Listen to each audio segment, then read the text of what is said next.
ഗുരുവായൂർ ചവല്ലൂർപ്പടിയിൽ പ്രവർത്തിക്കുന്ന ready mix concrete unit പരിസ്ഥിതി മലിനീകരണത്തിനിടയാക്കുന്നതായി പരാതി. പരിസരവാസികളുടെ വ്യാപക പ്രതിഷേധത്തെ തുടർന്ന് യൂണിറ്റിന്റെ പ്രവർത്തനം താൽക്കാലികമായി നിർത്തിവെച്ചു. കണ്ടാണിശ്ശേരി പഞ്ചായത്തിലെ 17ാം വാർഡിലാണ് യൂണിറ്റ് പ്രവർത്തിക്കുന്നത്. ഇതിനു സമീപത്തെ 10ഓളം വീട്ടുകാരാണ് പരാതിയുമായി എത്തിയിരിക്കുന്നത്. ഗുരുവായൂർ നഗരസഭ 6ാം വാർഡിലാണ് വീടുകൾ സ്ഥിതി ചെയ്യുന്നത്. യൂണിറ്റ് രാത്രിയിലും പ്രവർത്തിക്കുന്നതിനാൽ ശബ്ദം കാരണം ഉറങ്ങാൻ കഴിയുന്നില്ലെന്നാണ് പരിസരവാസികൾ പറയുന്നത്. പൊടിശല്യം മൂലം പലവിധ അസുഖങ്ങൾ നേരിടുന്നതായും നാട്ടുകാർ പറഞ്ഞു.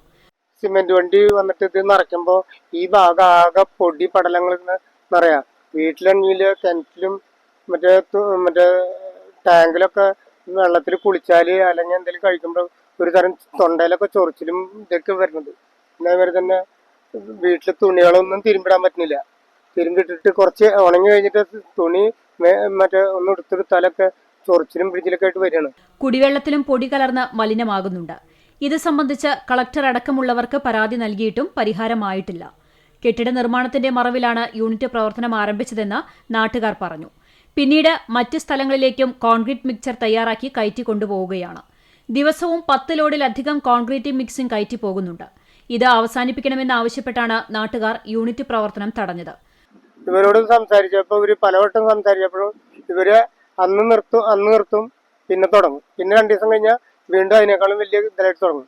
ഈ നിർത്തണത് എന്താ വെച്ചാല് ഇവർക്ക് ഈ വർക്ക് ഇല്ലാത്തവരുടെ നിർത്തണതാ. വർക്ക് ഇപ്പൊ ഒരു 12-15 വണ്ടിയാണ് ഒരു ദിവസം ഇവിടെ നിന്ന് പോവുക റെഡിമിക്സ് കയറ്റിയിട്ട്. മനുഷ്യന് ജീവിക്കാൻ പറ്റാത്തൊരു കണ്ടീഷനായി. നാട്ടുകാരുടെ പ്രതിഷേധത്തെ തുടർന്ന് ഗുരുവായൂർ പോലീസ് എത്തി പ്രവർത്തനം നിർത്തിവെക്കാൻ നിർദ്ദേശം നൽകി.